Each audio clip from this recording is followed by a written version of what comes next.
Who knows what the Event Safety Alliance is? A couple of you do. Did you have a question, or are you just raising your hand to answer mine? Thank you very much.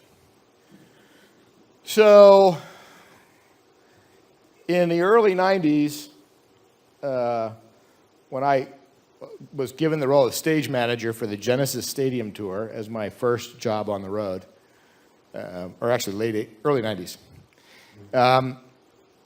I was in over my head, and I had no business in that job, and I doggone near lost it.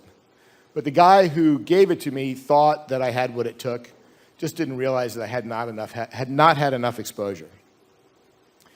And one of the things the backline guys did was send me off running for case 202 every night to start a loadout. Digby, where the is case 202?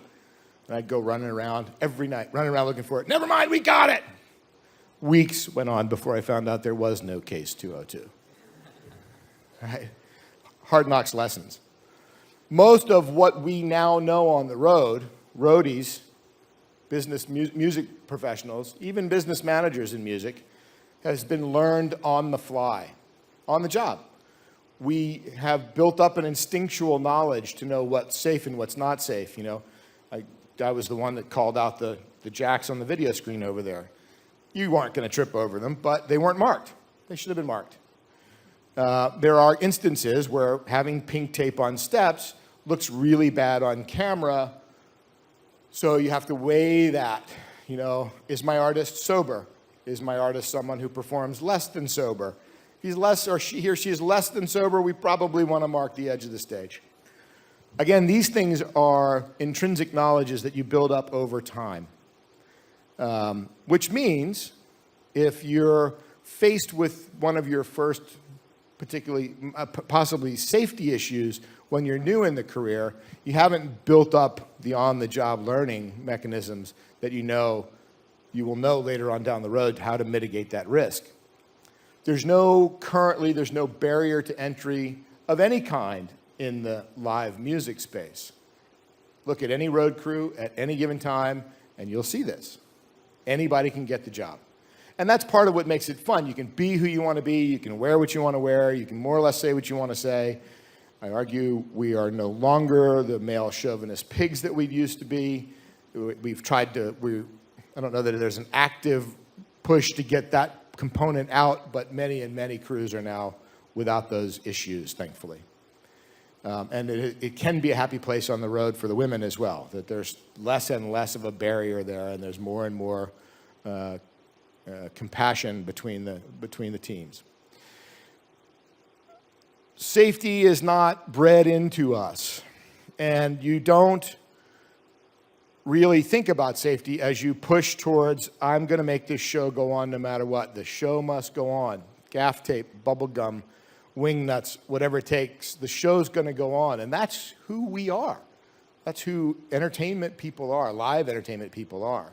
And it's fantastic. But we've got to add to the show must go on. It must go on safely. And if we're going to use bubble gum, gaff tape, whatever, then we have to create a circle of risk mitigation around that thing, whatever it may be that we've taken the risk on. I sit before you as someone who is purposefully bent in safety because of something that happened to me in 1983. In that nightclub that I showed you pictures of, on the grand opening night, the press opening night, 2,500 people in the room. This thing had this massive spaceship, you saw it, tracked out from the back of the house. On either side of that spaceship were some shuttlecraft lights, which were the old aerodynamic police lights, bolted to a 4-inch I-beam, which traveled on a 6-inch I-beam with a 300-pound warehouse motor at the back of it. Went back and forth on the track. On the grand opening night at midnight, the reveal of the spaceship and the shuttlecraft and all the special effects and all the rest, I was in the DJ booth, operating the lights, operating the automated fixtures. I hear a scream. I turn to see the 800-pound fixture has left the ceiling, gone through the skull of a 37-year-old girl and killed her dead 8 feet from where I was standing, and I was pushing the button. I was 19, maybe 20. That doesn't leave you. It will not ever leave your soul. If you are a human, it will not leave your soul. So, turns out the contractors had not installed the safety mechanisms on that track. They put a temporary C-clamp at the end of the track rather than the welded steel plate and the micro switches that were meant to turn the motor off. Thing hit the C-clamp, knocked the C-clamp off, the whole thing just crawled off the track, killed a girl dead. Negligence. And at that time, thankfully, none of it pointed in my way. I had to do a deposition, but it was clear that the mechanisms that were supposed to be in place were not in place. So cut to 3 more years working at that club, having a great old time, hooting it up in the early 80s, great music. Left there, go to Disney. Disney installs in you a kind of show quality aspect. You know, you talk to a guest in the park. If you come across one who asks a question, you take your sunglasses up, you look them in the eyes, you see tape on the floor, you pick it up. There's this extra aspect at Disney that I think makes me different from the average roadie, and that is I look at the show quality. I look at the tape on the floor and all these things. That kind of situational awareness works perfectly with Linkin Park because they care for those things. Motley Crue probably doesn't give a shit, right? So, but it's still, I'm not going to let Motley Crue, if I were working for them, degrade who I am as a person in my personal care. So safety is not something we as an industry have ever baked into our culture, which is what's so exciting for me to be here at Full Sail talking to you. Because it's time now that safety is a part of everything we teach. And that changing the culture from you guys starting today, starting right now, changing the culture of the business with you people in this room by instilling in you why safety is important, and it's more than just making sure there isn't a trip hazard. It's knowing what to do in the event of, is more meaningful today than it's been ever before. We've never before had to consider active shooters in buildings, God rest their souls. We've always had to consider wind, and we've been very lucky with respect to wind failure on stages, but we've never had a plan. We've never thought consciously about the plan. And every ticket buyer who comes into a show doesn't realize that nobody's really thinking about safety for them. The artists have no idea that we're not spun to worry about safety. We're only spun to plug it in and make it work, and God forbid you let it feed back. So it's the least sexy element to our business. And there's no way to make it sexy. And there's no way to drive the point home without showing you some gnarly stuff and talking about some gnarly stories. The point is that I am up here to champion all of us can still make it work with bubblegum and gaff tape. And all of us can still have the show's going to go on at every cost in our mentality. But we're going to start doing it by making sure that everything's safe as well. And that in our duty of care, we've done method statements, we've done risk assessments, we've done the proper planning to have a plan for when something goes wrong.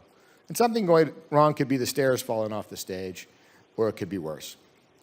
So the Event Safety Alliance was born out of the Sugarland collapse in Indiana in 2011, where 7 people needlessly lost their lives. The news would have you believe it was an unknown weather event.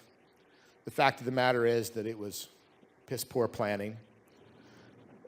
We know most of this already. I'll click through these rather quickly because I know we all don't want death by PowerPoint. But look, you're about to enter a multi-billion-dollar-a-year global industry. It happens everywhere on the planet. I just met with people in Mongolia. They've never had a world stage event, and they're very excited about possibly hosting Elton John in 2017 in Mongolia, their first world stage event.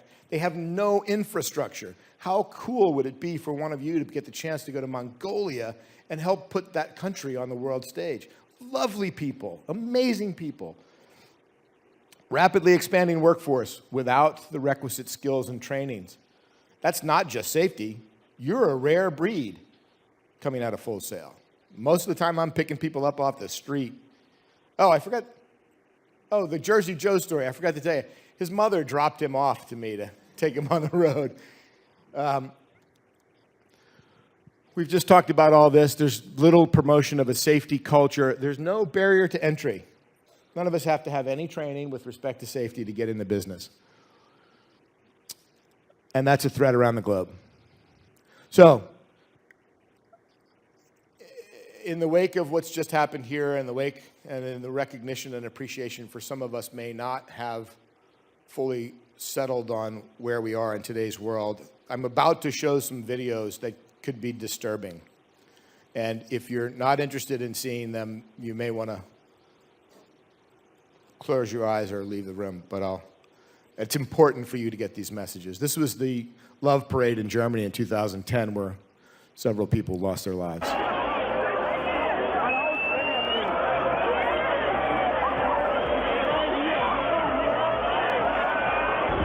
This was too many people coming to the event. They had anticipated one number, and they got something significantly different. There was a moment in time that caused the crowd to react in a panic state, and they all tried to funnel through the one tunnel that was the entrance point. And what we got was crushed death by asphyxiation, not having enough room for your chest to expand and collapse and bring air into your system.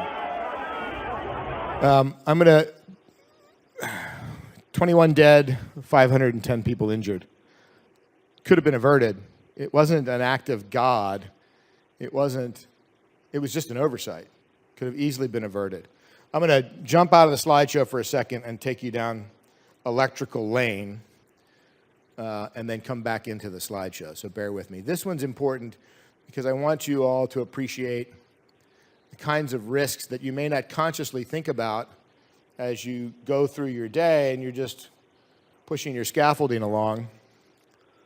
This is in China, 4 painters moving their scaffolding down to the next position to paint, not conscious, not situationally aware of their full environment, and as a result, they run it right into high-tension lines.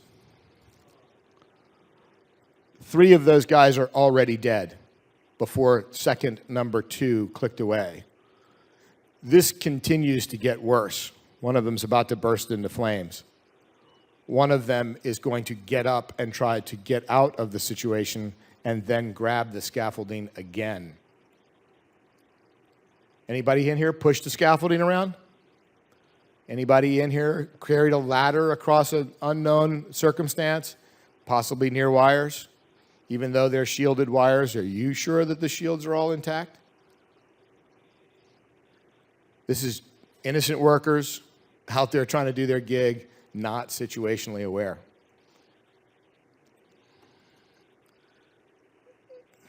Now I have to figure out how to get back to my thingy. This could be fun for all of us. Where's my PowerPoint? Not that you want to see anymore. All right. Love Parade, back to show business. So this is the K-pop South Korean concert just a couple of years ago. It happened in a park, and some innocent children got up on one of those ventilation grates that you don't see much anywhere but in Asia, and they were dancing on the ventilation grate, watching the K-pop show. Well, the ventilation grate wasn't rated for 16 kids to be standing on it, dancing up and down in unison, and it collapsed. And we should have sound back. Yeah, good. Thank you. And the grate collapsed, and many of them fell to their death. 16 dead, 58 injured. So this is, you've put yourself in the shoes of a producer, an event producer. You've just picked a location. You've done your location scout. You've looked at all the spaces. You've even seen the grate, the raised ventilation shaft with the grate on top of it. You haven't thought to yourself, oh, that might become a viewing platform because that gives me a leg up over everybody else in the house. So you don't do anything to mitigate that risk. Yet 16, 50, 60 people find their way on top of that grate, start dancing and go through. You could have done something about that. You could have foreseen that that was going to be used as a viewing platform. You could have either made it impossible to get there, or you could have with an engineer, reinforce the structure so that it could be used as a viewing platform. The person who was responsible for safety on this event jumped out of a 50-story window a few days later. The person who was responsible for producing this event jumped out of a window and killed himself because he couldn't live with himself. This is Taiwan celebration. You know these powder parties that are coming out of India where they put powder in the room and everybody gets colored by the powder. This just happened.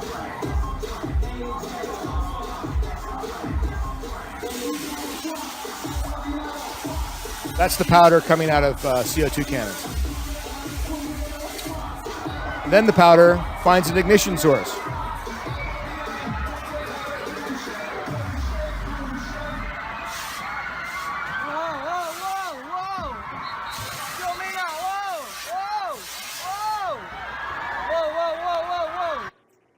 Enough of that. 15 dead, 508 people injured. Everybody know that if you took coffee creamer, that powdered coffee creamer, you threw up in the air, hold a lighter underneath it, it would explode? Don't try it at home. It explodes. The fuel-to-air ratio between the powder, the diameter of the powder, and the type of powder that it is, most of these things will burn. Cornstarch. So these folks who just wanted to have a color party, they just wanted to throw, it was a cool idea. Why not? 15 dead, 508 injured. That could have been you producing that show. You may do that now. You may DJ at a club right now and do the powder in the air. Shanghai New Year's Eve celebration 2 years ago.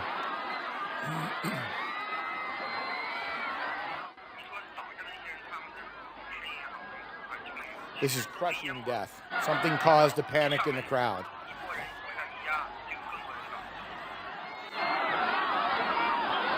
They had obviously put too many people in the space without any crowd control measures. The scientists had not gotten themselves involved in this show. 36 people dead, 49 injured. Has anybody gone to a show of any kind that's been worth dying for? Rhetorical question.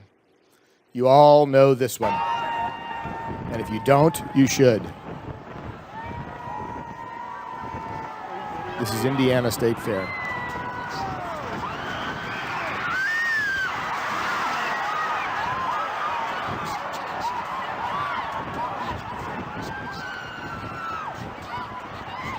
These people are rushing in to do what they can to try to save lives. They're the 10%.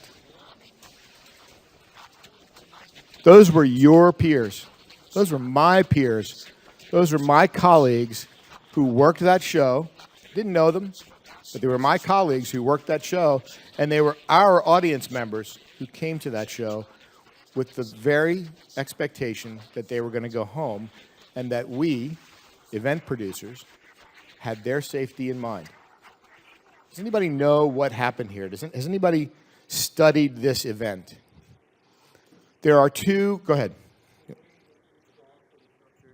Winds were too strong for the structure. Anyone else want to add to it? Structure wasn't tied down. The ballast blocks slipped. Anybody else? You're all wrong. And I don't mean to be smug. What killed, yes.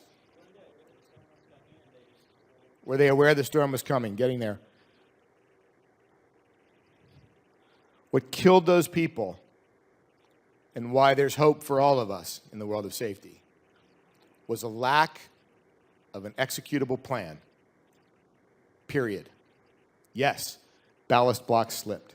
Yes, the stage wasn't strong enough. What was yours? Yes, the wind blew the stage over. Yes, they were aware the weather was coming. That's not what killed those people. Those people died because the people in charge didn't make a freaking plan, they didn't communicate it to each other, and they didn't decide what show stop meant. 90 miles up the road, 1 hour earlier, an orchestra was on stage. They evacuated with the very same weather forecast. Nobody got hurt. Here, greed, ego, lack of compassion for your fellow human man, and the show must go on. Got 7 people killed. One of them a technician. One of you in this room. Greed, lack of compassion, lack of an executable plan. Good news is we can fix executable plans, right? Fire marshal on site didn't know who to talk to. The woman in charge of the Indiana State Fair attempted to talk to the artist. Artist said, well, I'll tell you what, we're going to go on early because we got to get down the road to the next show. Put the follow spot operators in the chair. Chairs. One of those technicians dead, follow spot operator. All he was doing was following his order, and he believed, that union member, that he didn't have any other choice but to go up in the chair. He didn't believe that he had the opportunity to say, I don't want to go up, I'm afraid of that weather. They got the weather reports. State police officer got the weather reports. Tried to bring them over to the office to talk about, who was in a bunker, by the way, to talk about what they should do. Could not get the message across. There's video, there's audio here of a stage announcement going, hey folks, it looks like there's a bad storm in the background, but we're going to hope it doesn't come our way and try to get this show on. Reinstilling the idea to the audience, RAS, that they should stay.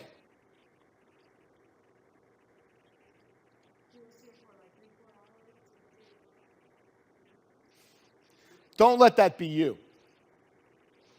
You don't want that to be you. Where's that noise coming from? Oh. Thank you, wise technician type people. So what do I do about that? It's the YouTube thing from the Yahoo. Oh, yeah, look at that. You guys are so smart. You're all so hired for me, honest to God. Don't get that dog excited, doggone it. Now, what have I done with the remote control? Anybody? Smart person? There it is. Okay. I don't think I need to belabor the point. I certainly don't want to do any more disaster porn. But what we have done traditionally as a community is not regard safety as a priority. We've not developed the ability to communicate to each other about safety. Hey, I don't think this looks right. Or, hey, I don't want to put the bolts in the barricade tonight because I really need to get out of here. Is that okay? That crap still happens today. And we would follow that lead because we come from a place where we production guys would come in and I'm with the band. You're going to do what I say. And if I don't have green M&Ms, I'm not going on stage tonight. That crap still happens today, too. Well, I would argue, even though I know that green M&Ms are an Easter egg to test to make sure somebody's read my contract, I would argue if I can give me green M&Ms in the dressing room, I can also say, give me a stage that's built to these standards, please. As opposed to, can you build me a reasonably safe stage? Which is what it says in every William Morris contract. Right? The ESA was born out of this tragedy. What happened to me in 1983 was the seed that got watered when this crap happened. And I said, enough. These are our friends. These are our audience members. My kids are going to grow up and go to shows. Your kids are going to grow up and go to shows. And I want them coming home. We've got to do something about it.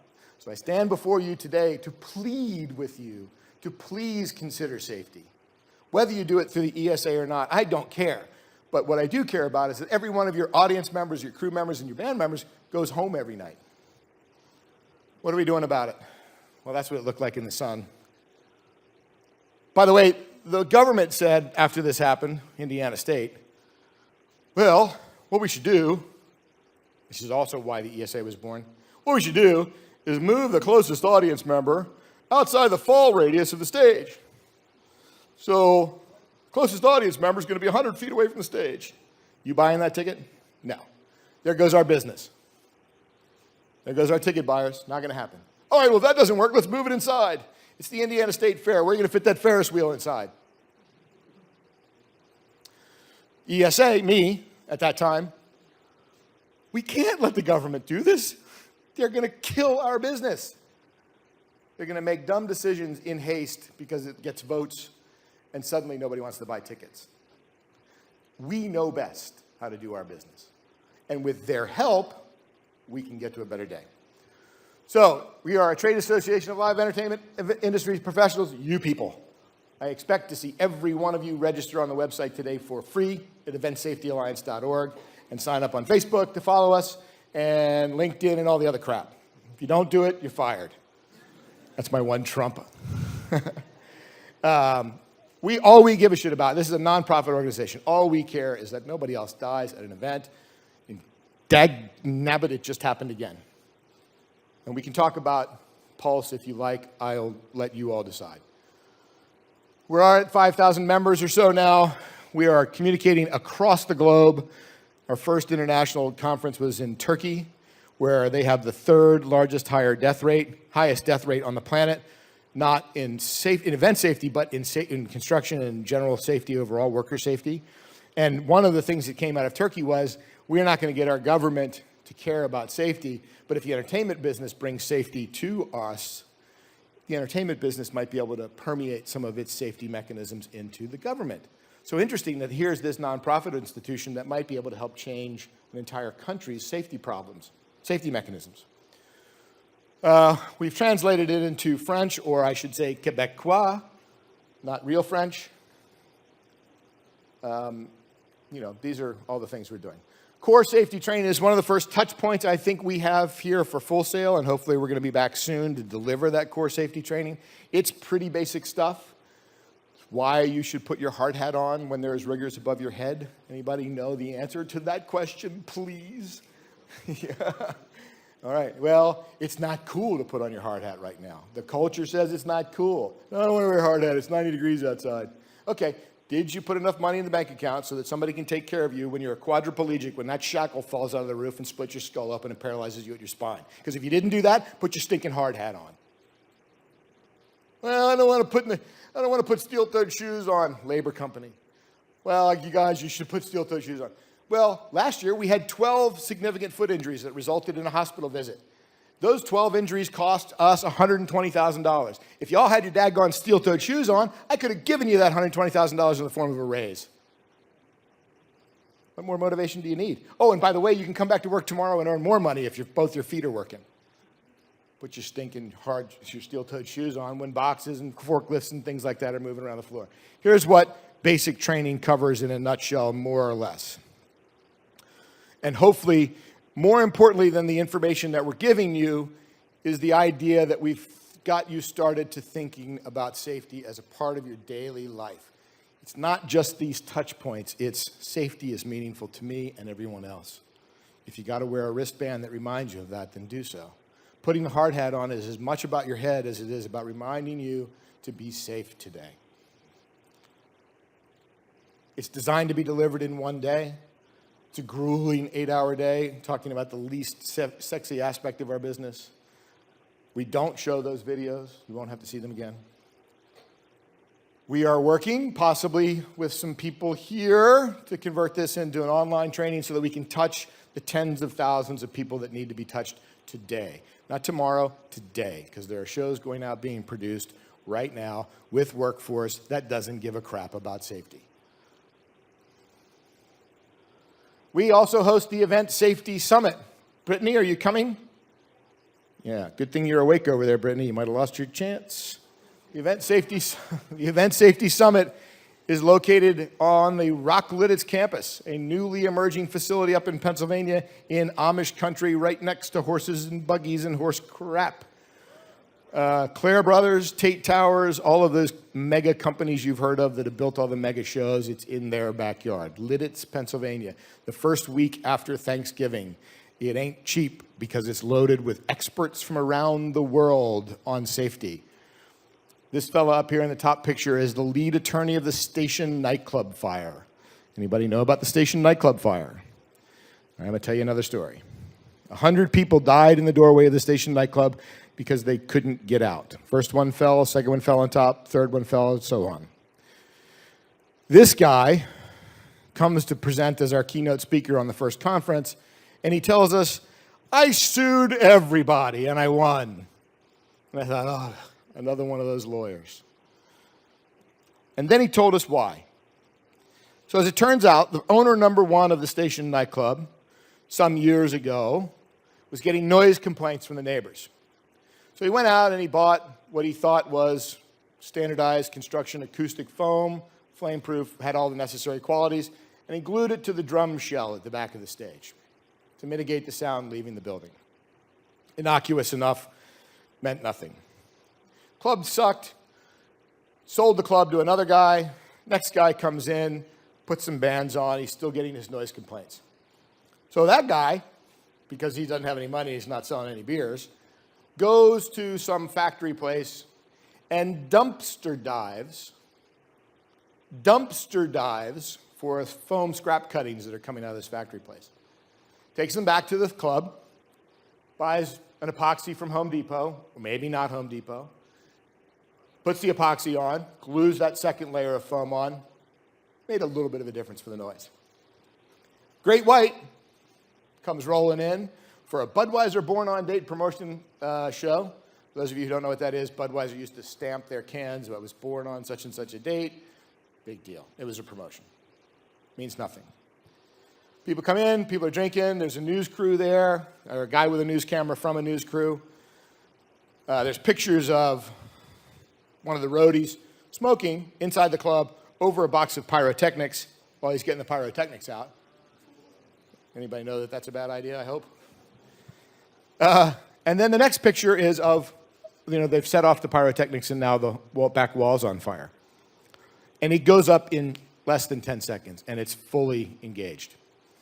The audience then panics, turns to run towards the one door in the back, trigger your wrath.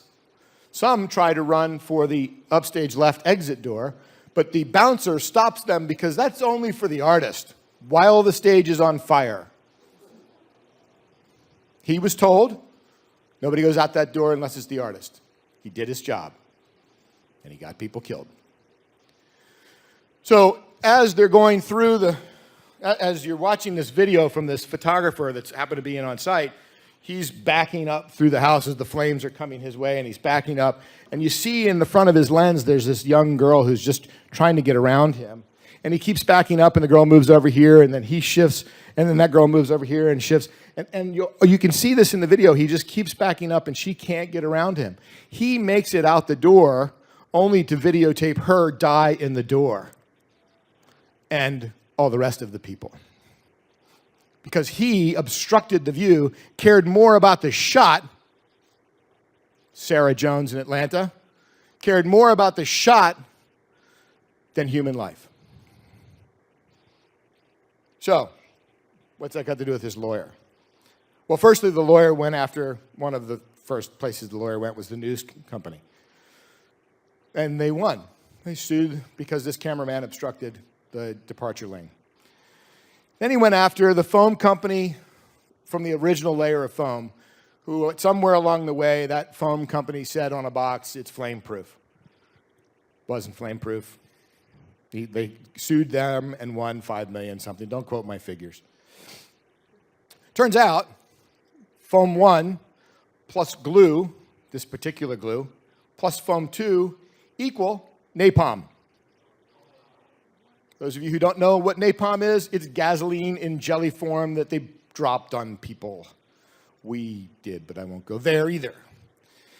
But the guy created, because he didn't know his chemical compounds, the guy accidentally created a more flammable situation by putting these three components together. And all he was trying to do was keep the sound from going out the back door. So this guy sues the manufacturer of the first foam, sues the glue manufacturer, sues the manufacturer of the second foam that the other guy just pulled out of the dumpster. And he won. He won with the manufacturer of the foam that the guy pulled out of the dumpster. You know who else he sued? Budweiser. Got $50 million from Budweiser. Don't quote my numbers. I think I'm close. Born on date promotion. Nah, that's no big deal. Who's the parent company of Budweiser? Anheuser-Busch. What does Anheuser-Busch have? Theme parks. What do they do at their theme parks? Set off fireworks. Who's on the board of directors of the fireworks committee in Rhode Island? From Anheuser-Busch. 2 people from Anheuser-Busch on the fireworks committee for the state in Rhode Island. Connection's not direct, but he won. I tell you that story that, you may think you don't have anything to do when something goes wrong. You may have been completely innocent of it. That doesn't touch me. When this guy was done presenting at my conference, I was ready to leave the business. We don't have to leave the business. We just have to be smarter. ESA is the pathway, one of the many pathways to smarter. Combining the ESA with the efforts of what's happening here at Full Sail is a good thing. Here's what happens at the Event Safety Summit. This needs volume. I commend all of you please. Here in the room because you're here to talk about safety in this industry. And that's the easy part. Oh, shucks, that's me in my pocket. Woo! All right, let's try it again. I commend all of you here in the room because you're here to talk about safety in this industry. And that's the easy part. The hard part is to convince all the people that aren't in the room. We're trying to empower workers with safety knowledge so they can make good decisions and they can protect themselves. Because fundamentally, safety starts in a mirror, not in a window. We're all innovating. And it's this safety innovation that we're talking about here, that we're exchanging ideas, that's building the pathway forward for all of us and for those who will come after us. We have a moral responsibility. Who wants to go home at the end of the day and in their mind say, I didn't do everything I could do? You don't deal in probabilities. You need a yes-no. The meteorologist doesn't deal in yes-no. It's why I'm here to learn from you. As the culture in this field actually does change, it will actually raise the standard of care for everyone. You guys are just the first ones to arrive at the new increased capacity, and that's fantastic. When we work together, when we collaborate at making these events safe as well as fun, we are greater than the sum of the parts of our companies and our organization. You could get the smartest bunch of scientists together and give them as much time and resources as they could handle. They could not distill that level of pure joy. You guys create it every night. That's why we're here. May you all do so safely. Thank you. So our 3-day Event Safety Summit is wrapped in specialists, as I said, from around the world, where real science is being done. In the UK, a crowd manager has been trained to be a crowd manager. A crowd manager that was trained in the UK may have reacted differently than crowd managers that were at Pulse because of the type of training that they get. In the States, that bar is very low. We're going to change that. It's going to take time. But there are places in the world where they're doing safety better than us. We call the UK a safety island. That gives us hope. We see that it's succeeded. We see that all this effort, this cultural change is working. It's why we keep doing it, because we know it can work.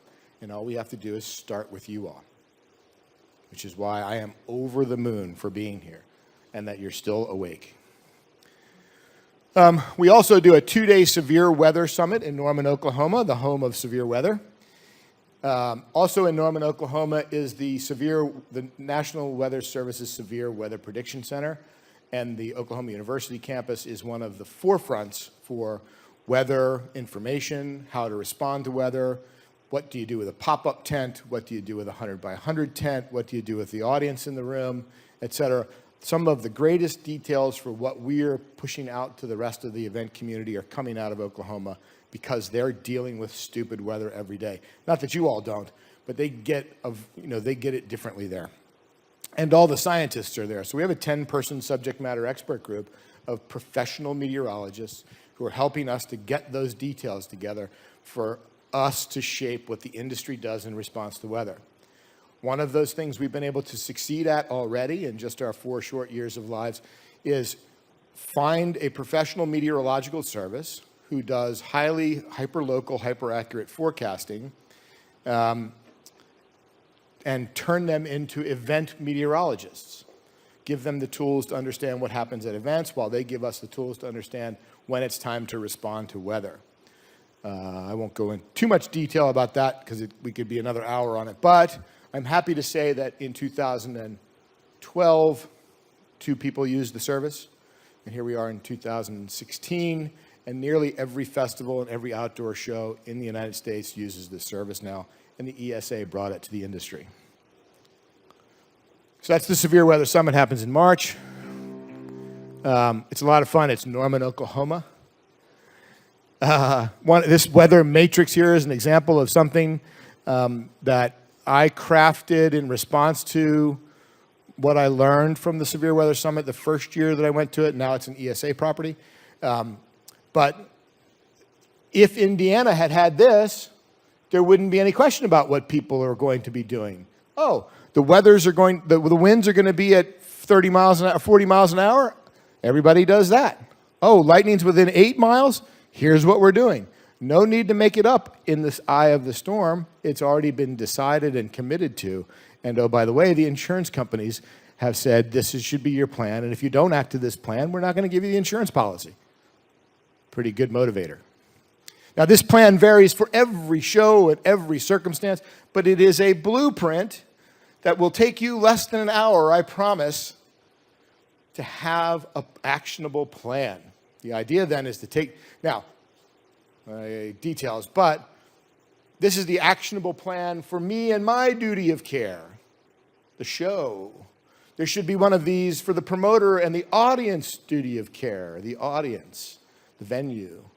You should see these in all of these different verticals, because it's not my job, though as a human I will, it's not my job to dictate what happens to the audience, it's my job to dictate what happens here. So these have to be crafted with the input of engineers. How much wind load will your screen take? How much wind load does that SL350 or 250 out back need before it's unsafe? You should have all those details. And nowadays, you ought to be seeing those details posted backstage. If you're not, you're dealing with less than competent people. ESA. Before the ESA, there was 0 written publications, 0, in the United States, specifically geared towards the event industry about safety. There is one now. This took only 2 years to get together, mostly because we found one in the United Kingdom and plagiarized it with permission. This book distills many of the existing statutes and codes and standards that we are already beholden to, but do not know, because nobody in this room reads building code language. Nobody in this room reads National Fire Protection Association language. It's not who we are. We're production people. But if you want the short version and you want to know where to look for more details, now you have a singular guide to go to, thanks to the ESA. Yes, go ahead. It is. That book is available on the website. And hopefully it's going to become part of your curriculum. We are beginning version 2 now, collecting the subject matter expert groups for hopeful release in 2018. But holy cow, as a production guy who wants everything done by doors, it was killing me for how long it took to get that out. But it's out. We got to a point where we're like, okay, we got to birth it. There's more. We can do another 300 pages, but we got to get it out into the industry's hands to benchmark what we're trying to do. So happy to say it's working. That's a good question. And we're already working on version 2. And some of you who are bent for safety can get involved if you like. The idea here is this is not a how-to manual for safety. It's not. It's if I've got pyrotechnics on my show today, I can go to the chapter on pyrotechnics, chapter 20, and I can do a quick read on the things that may apply to me that day and the things that may not apply to me today. This is not going to tell you how to be a pyrotechnician. Don't do that with the book. This is going to tell you how to make sure that your pyrotechnician has checked all the boxes he needed to check to make sure it's going to be okay. I bet you can recognize many of the things up there as relevant to you.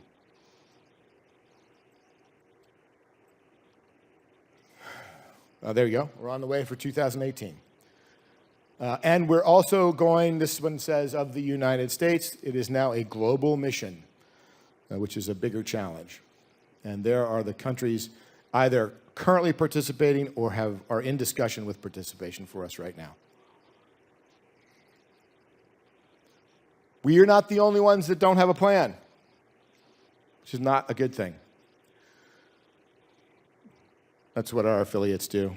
They support the efforts. We support them. These are the companies which currently support and believe in the work that we're doing. And I took the liberty of putting that one up there in the middle, dead top, thinking that by the time I leave here, if I haven't made the point, it's not worth it. And I bet I have. But these are companies you're going to be working with. And these are companies who recognized when we took the mission to them, while they are building great people and they are investing a great deal in those people, the safety culture doesn't yet exist. We're getting there. This is all boring stuff for me, and I think I want to get to questions. Online event safety access training, that's what we just talked about. We are in the wake of what happened this past weekend, we're getting questions about, well, should we turn the house lights on when something like that happens? Should we turn the house lights off? You know, all of these things. Well, I would argue that we're going to go to the Department of Homeland Security and the other federal agencies and say, what would you like it to look like when you get here to rescue me? Because that's what I'm going to do, and that's what I'm going to tell the industry to do. What do they want it to look like? It's not for us to decide. What do the guys and girls who are going to be rescuing us want it to look like? And that's what we'll disseminate to the industry. We've talked through almost all of this. And I'm fairly confident I've belabored the point. Look at that. You guys, I'm telling you, I am so impressed with what I see here. I'm so impressed with the thoughtfulness that goes into immersing you into 16-hour days and allowing you to run with your creative juices at 1 o'clock in the morning as much as it is at 8 o'clock in the morning. That's the real world. You are exposed to the real world here, for the most part. You just don't have a guy like me breathing down your neck, and I don't know if Elmo does that, but he should if he doesn't. Because it's never personal. It's never personal. We're all highly motivated individuals. We're all trying to help someone else craft their art, and passion is what we do. And if you found your passion here, that's the best journey life can bring. Questions, safety or otherwise? I think I might have hit my time mark. But I'll keep talking, clearly. Yes? Yeah, go ahead. Tell us who you are. What do you want to do? Okay, hi, my name is Leah. Hi, Leah. And my question is, I don't know if it's kind of common already or it might be becoming more common to see maybe like on a tour or within a production, if there is one person that their sole job is to just go over and be responsible for like all of like the safety measures, whether they're trained and like supplied by ESA or if they kind of just follow those regulations and that kind of stuff. That's a really good question. And the short answer is no. There is no one-size-fits-all currently. What I do is I hire a competent supply chain that I trust, that I know is working within safety. I hire a rigger who carries the EPCT rigging EPTC, ECP, whatever, the rigging certificate, which is becoming more common. And I charge that rigger with being my safety oversight guy because he's fallen in love with this mission and he wants to, but it may not be a rigger on your tour, it may be something else. But in the case of when I travel to far-off lands where they only get 10 shows a year and the workforce isn't really trained that well and the materials aren't that great and they just don't understand what we're trying to achieve, and there may be a lack of regard for human life in that particular location. So safety is not anything they even begin to consider. I hire a specialist and let that specialist get there in front of me, and I let him report back to me about whether, first of all, before we even get to that point, I've described in my rider what I expect to see when I get there. The safety things that I expect to see, not the green M&Ms, the safety things.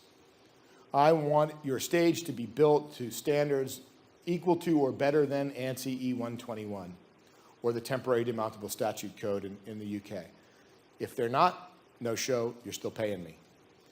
I want electricity to look like this sort of thing. So then I take that, I share that with my safety guy, and then I send my safety guy in a couple days early. Again, this is large scale. He reviews what's happening there. The barricades are bolted together. There's no sharp edges. There's nothing that's going to cause you harm of any kind. And then he reports to me. And then what he does is, rather than being a show stop guy, he's a show go guy. I have found a problem, and I think I have a solution. That's who I want you guys to become. Those of you who are inspired to become safety professionals, and I guarantee you there's going to be a vacuum of them here very soon, Your mentality should be, I can find problems, but I can also offer a course of suggestion to get through it so we can still have the show. It's not ego. You're not doing your show. That can't be your mindset. Your mindset has to be, this is bad. Let's push the barricade out and around a little bit further. And then, you know what? I'm okay with that. And then we do the show. So my mitigation right now, because this is such in its infancy, is to hire somebody else. I don't have the time to deal with it. Busy with 6 artists, all of whom have different needs, all of whom are every minute of the day trying to push my buttons, which is part of the fun. Thank you for the question. Thank you. Who else? Come on. So depressing if you don't have any questions. All right, I see you back there. There's a microphone. Who are you? What do you want to do? How's it going? My name is Vince, Showpro guy. I kind of like running teams, so this is very, very interesting stuff for me.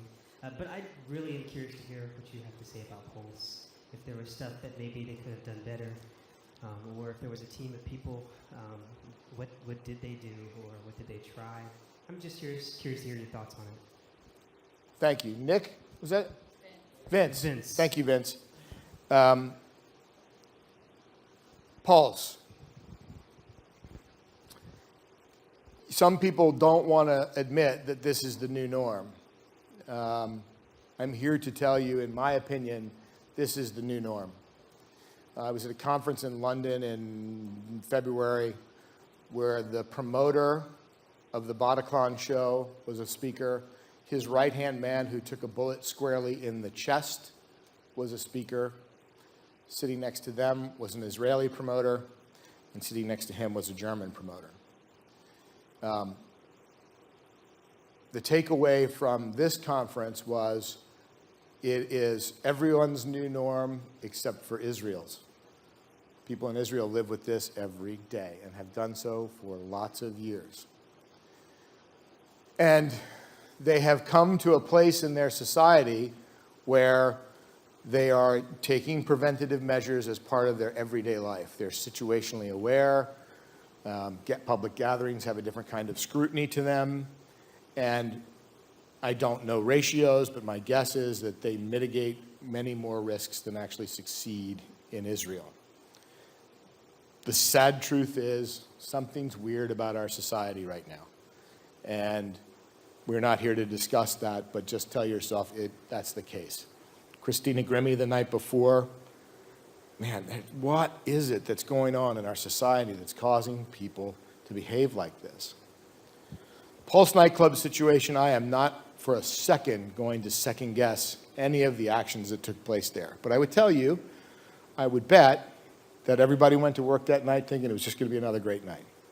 And that the doorman was being, or woman was being the doorman or woman, and that crazy person came up and took out the first line of defense and went in and did the rest of his business. What could we have done different? I don't know.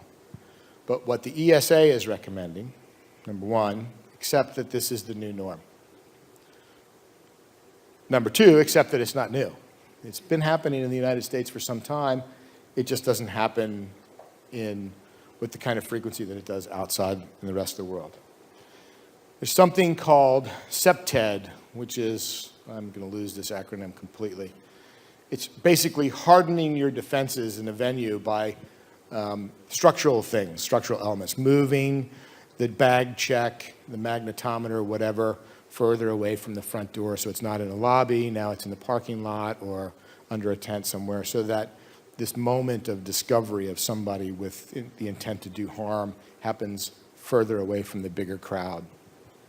Many have gotten onto Facebook and said, we're all going to carry guns. We're all roadies. We're going to carry guns. No, you're not. You're not trained in that. You're in a darkened environment you've never been in before, and the last thing we need is more hot lead flying around. And Lord knows, if you're a roadie, you might be high. Hopefully that's not you coming out of Full Sail, but it's true. And now you got a loaded gun. And if you do get that gun out of yourself in time to use it, chances are it's going to get taken away from you and then be used on you, or you've just armed the terrorist. So more guns are not the answer. Magnetometers, everybody's got to carry magnetometers on the buses. Well, magnetometer is a tool. Magnetometer requires someone smart enough to calibrate it. Then it requires that person who's smart enough to calibrate it knows what to do in the event that he's fired off an alert for someone who's carrying a gun, and now that person has decided, I'm going to start now instead of in there because I've just been discovered. Do you think the $8 an hour bouncer is prepared to disarm someone with a grudge and a gun, especially a high-powered grudge and a gun? Probably not.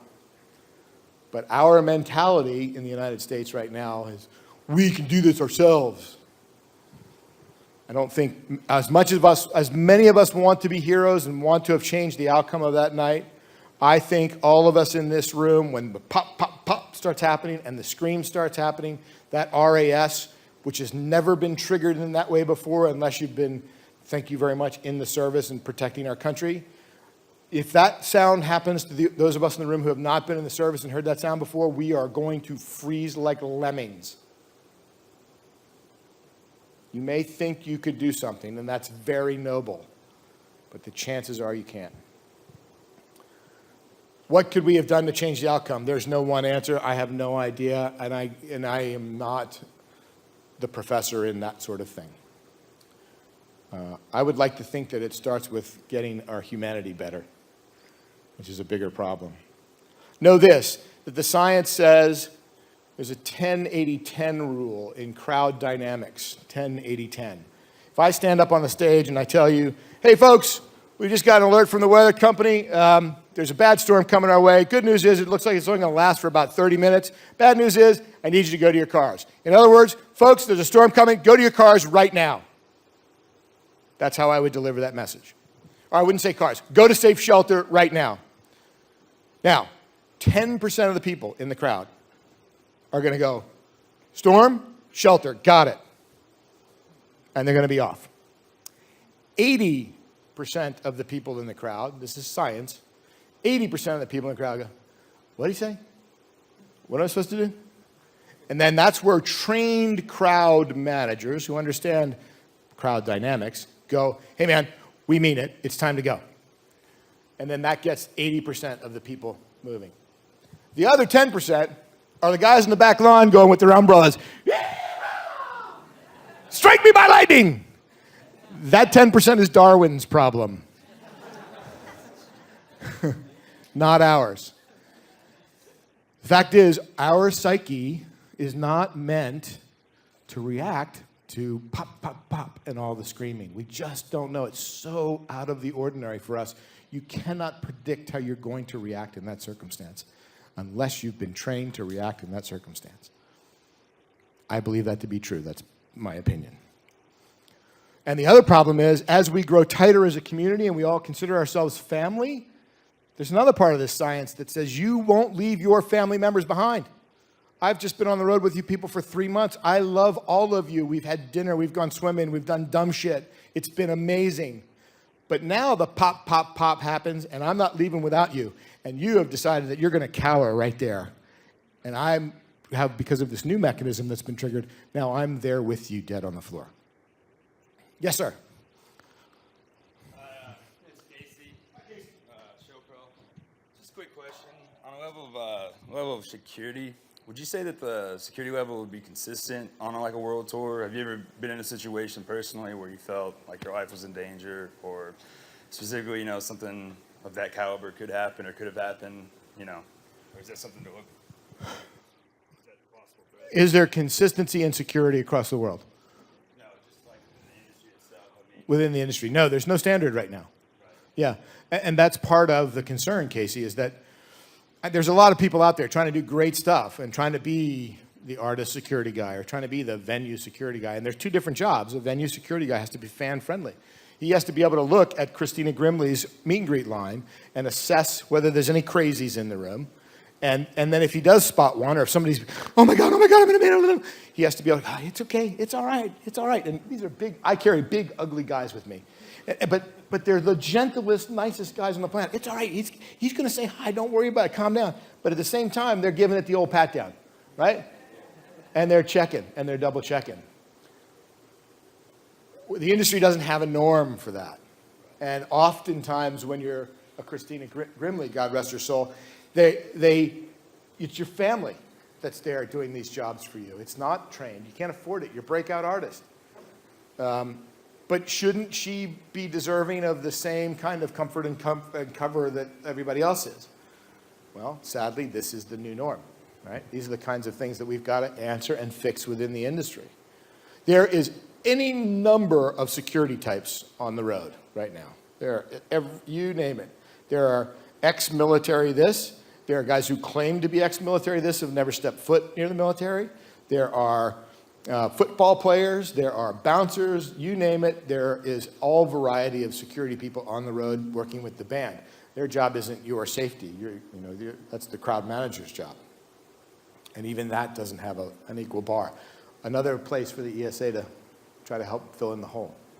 Did you have follow-up? Thanks, Casey. Go ahead. Just to kind of shift gears real quick before we cut it off. I don't know how much time is left, but I was wondering, I know you touched on some of the 10 things that don't require talent. What are some of could you just give like maybe three points maybe on what you look for when you're hiring somebody on the technical side? Obviously knowing your stuff and things like that are kind of the main focus, but what are some like key pointers that make somebody shine for you when you select certain people that you're hiring? Thank you. Brittany, come here.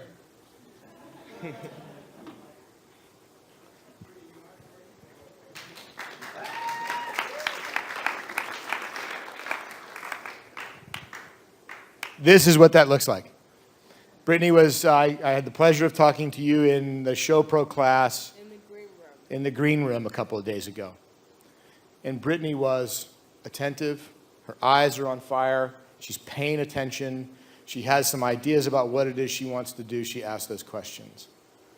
And then immediately after that session in the green room, I had asked some questions about how I might be able to better interact here at Full Sail, and she had sent me some responses. She wants to be potentially on the legal side of the business, right? So it just so happens that the vice president of the ESA is a lawyer and a damn good one, and we have our conference. So I said, well, find a way to get yourself to Lidditz, Pennsylvania. Come to our conference. We'll take care of that. And just park yourself next to our lawyer because he'll inspire you or tell you not to get in the business. But that all started with body language, energy, attitude, passion. That was the first read, and it didn't take but 10 seconds in that room. So I'm not going to scan over the room and rate the room, but I feel it in this room. I see it in this room. Thank you, Brittany. Sorry to embarrass you. You were great. But that panel I do with the breaking and entry, and I'm like, okay, you're on the stage. Okay, you're on the stage. And then we get a chance to see you sweat, and that's one of the ways we term. You have that spark as well. You have that energy about you as well. And I know that, but I don't know that about the rest of you in the room only because you've stood up and you've asked questions and you've engaged. It's clear to see. It's also clear to see the guy with his hoodie up and the headphones on who's doing this in the class. I mean, I'm aware of those guys as well. And I might be wrong. My radar might be wrong, but it is a first impression, and they are important. Okay, I'm getting the wrap-up sign, but Mark, anybody else? I'm having so much fun, I don't want to leave. Anybody else? Oi! Don't just stand up because you want me to see you now. Have something good. No. No, I know you brought up, the rigging certification. Now, does the ESA, similar to OSHA, have certifications for safety? Right, ESA versus OSHA. OSHA has a 10-hour course and a 30-hour course, each for general industry and construction. One for general industry, one for construction. They are meaningful. They are not certificates that are called for by the industry by any means. It's never a bad thing to have them. And they're available online and they're available in person. OSHA will teach you, is a 2-day mandatory course if you do it in person. It will give you a lot about the history of OSHA and why you need to know about that. And then they'll give you the same sense of material that we are. What we've done is kind of taken the OSHA framework. We've plugged in relevant information to you as an event person. and talked about it in our real world circumstance as opposed to on a construction site or in a factory. Hopefully at some point we can evolve our training towards an OSHA certification. That's our goal, which is why we incorporate OSHA stuff in our training. But it's a good starting point. Until ours is out there and readily available, it's a great starting point. All right, I've run my time. Any more questions? Look, you guys, you don't know it. You can change the world. And I hope in some small way that we've touched you here today with the safety message, that it's more meaningful to you and more deeply, I'm going to keep doing this, and more deeply ingrained in your head than it was for me when I left off on my career. And, you know, don't forget about humanity. Don't forget about why we're here in the first place, to give people an opportunity to escape. Don't forget about what happened here last weekend. Don't lose sight of the fact that even in your beginning roles, you have the opportunity to save lives, which is not why you're getting in this business. But wouldn't it be cool if you were the one person that broke the chain of causation and prevented something like the Station nightclub fire from happening? If you see something, say something. Enjoy your career in the entertainment business. It's one of the few left that are really, truly enjoyable. Thank you.